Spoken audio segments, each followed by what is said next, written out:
नमस्कार, स्वागत है आप सभी का एशियानेट में। मैं हूं आपकी होस्ट और दोस्त शिवांगी। तो आज हम बात करेंगे मोस्ट कॉमन फीमेल इश्यूज के बारे में, जो कि महिलाओं में सबसे ज्यादा कॉमन है।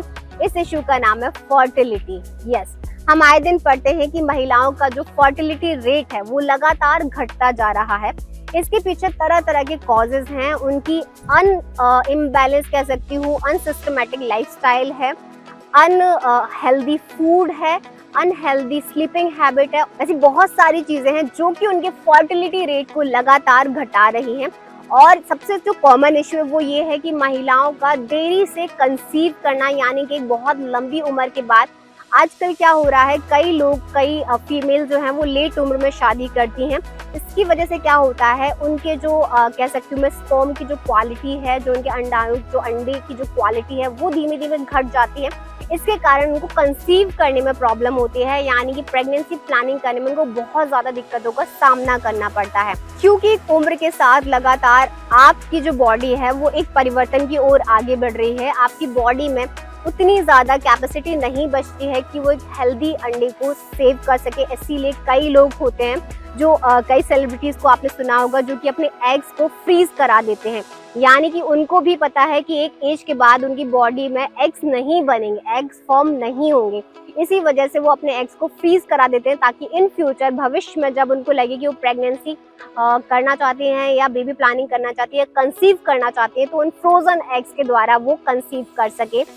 क्योंकि आज की डेट में इनफर्टिलिटी जो है, फर्टिलिटी के जो इश्यूज हैं वो इतने ज़्यादा बढ़ गए हैं कि सरोगेसी, टेस्ट ट्यूब बेबी और बहुत सारी मैनी मोर थिंग आपको समाज में सुनने को मिल रही हैं। आपको मेडिकल साइंस इस दिशा में लगातार आगे बढ़ रही है कि कैसे वो उन लोगों के लिए मदद कर सके जो कि एक बच्चे को प्लान नहीं कर पाते हैं, या जो कि एक बच्चे को अपनी फैमिली में नहीं ला पा रहे हैं। तो यहाँ पर आपकी लाइफ में योगा आपको बहुत अच्छे से हेल्प कर सकता है। स्पेशली ऐसा कहा जाता है कि योगा फीमेल बॉडी को एक बहुत अच्छा हाइक देता है, एक बहुत अच्छा टच देता है। अगर फीमेल्स अपनी डे टू डे लाइफ में योगा को इंक्लूड करती हैं तो उनके बहुत सारे जो फीमेल इश्यूज होते हैं वो वैसे ही रिजॉल्व हो जाते हैं।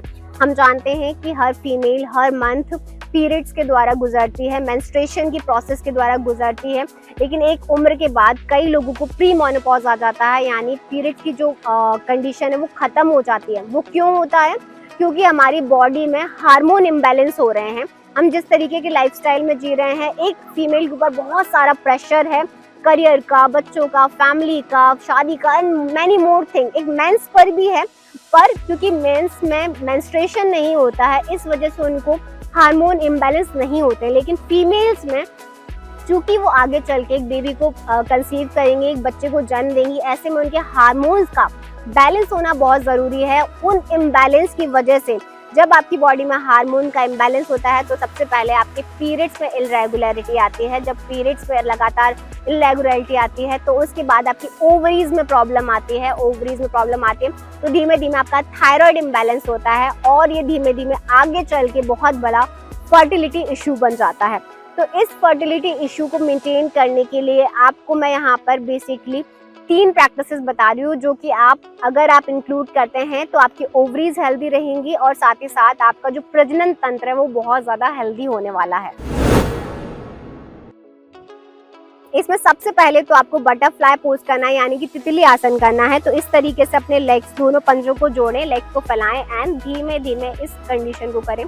ये आपको डेली करना है। जब भी, मैं ये नहीं बोलूँगी कि आप सिर्फ सुबह और शाम करें, जिस भी वक्त आपको लगता है आप फ्री बैठी हैं, आप ये आसन कर सकती हैं किसी भी वक्त। बस कोशिश करें कि आपने बहुत ज़्यादा हैवी मील नहीं लिया हो, यानी बहुत ज़्यादा फूड ना खाया हो, आप हल्का फुल्का खाया हो, तो उसके बाद भी आप ये तितली आसन कर सकते हैं। ये आपकी ना सिर्फ ओवरीज को हेल्दी रखेगा, बल्कि आपकी जो फ्लोपियन ट्यूब्स है उसमें अगर ब्लॉकेज होते हैं तो उनको खोलेगा, आपके एग्स की क्वालिटी को इम्प्रूव करेगा और आपके फर्टिलिटी इश्यूज को रिजॉल्व करेगा।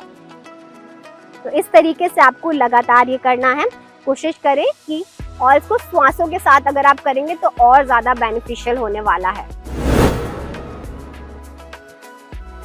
इसको कोण आसन बोलते हैं। इसमें आपको क्या करना है, सिंपली आपको इस पोजीशन में बैठना है एंड यहाँ पे आपको रोलिंग करना है, यानी कि आपको श्वास को भरना है एंड इस तरीके से अपने मूव करना है एंड एक्सेल करते हुए पीछे जाना है। इनहेल करते हुए मैक्सिमम आगे, एक्सेल करते हुए मैक्सिमम पीछे। Inhale, exhale, inhale, exhale, inhale, exhale. इसको दोनों दिशाओं में करना है। अब एंटी क्लॉकवाइज करेंगे।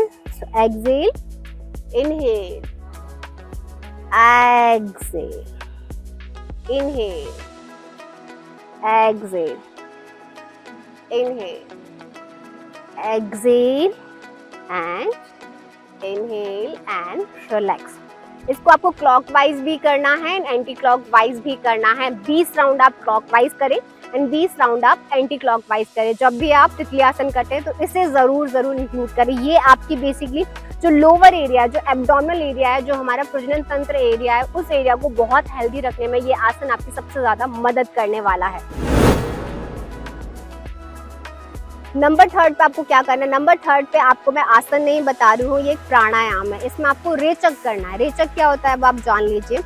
पूरक होता है श्वास को भरना, राइट, और रेचक होता है श्वास को बहुत ही एक सीमित, एक सही दिशा में बिना अटकाए हुए, यानी एक फ्लो के साथ सांस को छोड़ना कहलाता है रेचक, और एक फ्लो के साथ सांस को भरना कहलाता है पूरक। क्या होता है, कई बार हम सांस छोड़ते हैं जब प्राणायाम में तो सांस रोक लेते हैं, फिर सांस छोड़ते हैं, फिर सांस रोक ले, फिर सांस छोड़ते, फिर सांस। उससे क्या होता है, हमारी जो लंग्स की कैपेसिटी है और हमारे जो टॉक्सिन है जो बाहर निकल रहे हैं हमारी ब्रीदिंग के थ्रू, वो सही से नहीं निकल पाते हैं। तो सिंपल आपको सुखासन में बैठना है, आलती पालती मार के, इसको बोलते हैं सुखासन। एंड इसके बाद आपको क्या करना है, यहाँ पे लंबी गहरी सांस भरनी है एंड रेचक करना है, यानी सांस को छोड़ना है और स्टमक को अंदर की तरफ खींचना है। तब आपको यहाँ पे एक चीज और ध्यान देनी है, सांस भरना तो आपको नाक से है, अच्छी लंबी गहरी सांस भरना है, और जब रेचक करें तो आपको उंगलियों पर काउंटिंग करनी, 1 2 3 4 5 6 7 8 की काउंटिंग करते हुए आपको धीमे धीमे श्वास छोड़नी है, और वो श्वास मुंह से छोड़नी है। और इस श्वास छोड़ते हुए आपको क्या करना है, पेट को अंदर की तरफ खींच के रखना है। तो वापस से मेरे साथ करेंगे। Breathe inhale,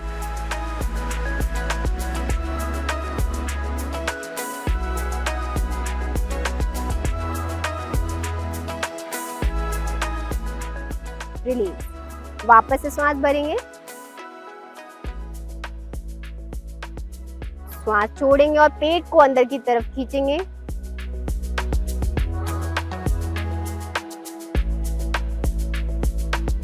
release.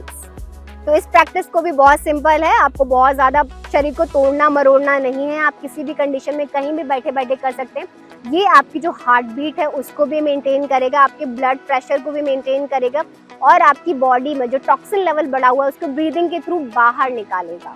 तो यस, अगर आपको ये जानकारी पसंद आई है तो हमें फॉलो बैक करना ना भूलें। इस वीडियो को ज़्यादा से ज़्यादा लाइक करें, कमेंट कर अपना फीडबैक ज़रूर दें, और ज़्यादा से ज़्यादा लोगों तक शेयर करें, ताकि वाकई जो लोग इस परेशानी से जूझ रहे हैं उनकी कुछ मदद हो सके, और जो वो लगातार मेडिकल साइंस या फिर मैं कहती हूँ डॉक्टरों के चक्कर लगा रहे हैं उनको उनके चक्कर ना लगाना पड़े।